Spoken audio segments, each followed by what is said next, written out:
2047 India വികസിത രാജ്യമാകുമെന്ന് കേന്ദ്ര ന്യൂനപക്ഷകാര്യ വകുപ്പ് മന്ത്രി ജോർജ് കുര്യൻ പറഞ്ഞു.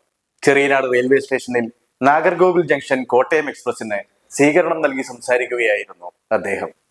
2047 ഇന്ത്യ വികസിത രാജ്യമാകുന്നതിന്റെ ഭാഗമായിട്ടാണ് റെയിൽവേ, ഹൈവേ, എയർപോർട്ട് എല്ലാം വികസിപ്പിക്കുന്നത്.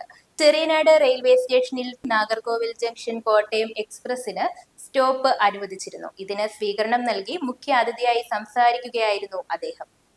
2047 ഒരു വികസിത രാജ്യമാക്കി മാറ്റുക എന്നുള്ളത്, അതിന്റെ ഭാഗമായിട്ടാണ് റെയിൽവേ, ഹൈവേ, അതുപോലെ തന്നെ എയർപോർട്ട്, പോർട്ട് എല്ലാം വികസിപ്പിക്കുന്നത്.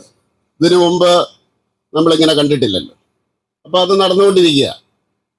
ഈ ഡബിളിങ് അടൽ ബിഹാരി വാജ്പേയിയുടെ കാലഘട്ടത്തിൽ 2002 ഒ രാജഗോപാലിന്റെ കാലത്ത് തുടങ്ങിയതാണ്.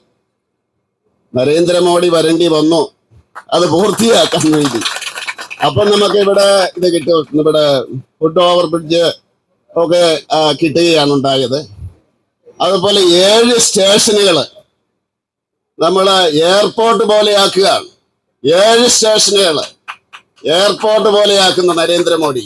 ഇപ്പൊ ഇവിടെ പറഞ്ഞില്ലേ, 35 സ്റ്റേഷനുകൾ അത് അമൃത് സ്റ്റേഷനുകളാക്കുകയാണ്. 2022 വാജ്പേയി മന്ത്രിസഭയിൽ ഒ രാജഗോപാൽ റെയിൽവേ സഹമന്ത്രിയായിരിക്കുമ്പോഴാണ് പാത ഇരട്ടിപ്പിക്കൽ തുടങ്ങിയത്. അത് പൂർത്തീകരിക്കാൻ നരേന്ദ്രമോദി വേണ്ടിവന്നു. ചെറിയനാട് റെയിൽവേ സ്റ്റേഷനിൽ കാടുപിടിച്ചു കിടക്കുന്ന 40 ഏക്കർ സ്ഥലം ദീർഘവീക്ഷണത്തോടെ ഉപയുക്തമാക്കാൻ കഴിയണം. അതിനുവേണ്ടി എല്ലാവരും ഒറ്റക്കെട്ടായി നിന്ന് ഇവിടുത്തെ ജനപ്രതിനിധികൾ അതിനുവേണ്ട പ്രോജക്റ്റുകൾ തയ്യാറാക്കി നൽകണമെന്നും അദ്ദേഹം കൂട്ടിച്ചേർത്തു.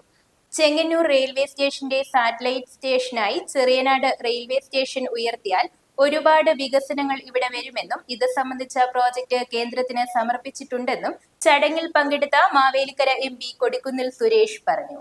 Thiruvananthapuram divisional railway manager doctor Manish Thapliyal, വാർഡംഗം Prasannakumari, OT Jayamohan, MP Gopakumar, B Krishnakumar തുടങ്ങിയവർ ചടങ്ങിൽ പങ്കെടുത്തു. News bureau, Chengannur.